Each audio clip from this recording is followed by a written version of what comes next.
Böyük Britaniyada bir meşədə ruhların peyda olduğu ilə bağlı şayələrin yayılmasından sonra məsələni araşdırmaq qərarına gələn Tom Buckminster adlı şəxs izləyənləri dəhşətə gətirən görüntü əldə edib.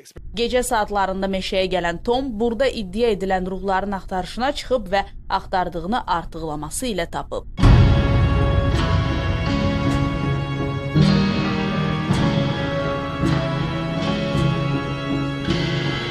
Çəkilişlərin ilk dəqiqəsi sakit keçsə də 6 saat sonra iddiaların əsassız olmadığı üzə çıxıb. Kameraya düşən ruh bütün ölkədə vahimə yaradıb. Gecənin qaranlığında lentə alınan görüntülərdə bir uşaq ruhunun hərəkətdə olduğu öz əksini tapır.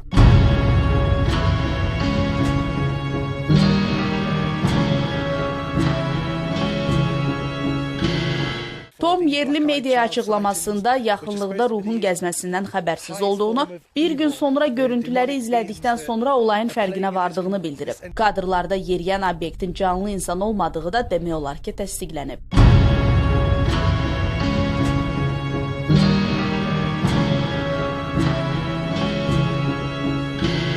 Ümumiyyətlə, ruhların insanlar arasında gəzişdiyinə inananlar, Britaniyanın ruhlar məskəni olduğuna da şübhə etmir. Ada dövlətdə elə bir şəhər yoxdur ki, orada ruhların məskən saldığı mənzil və ya tikili olmasın.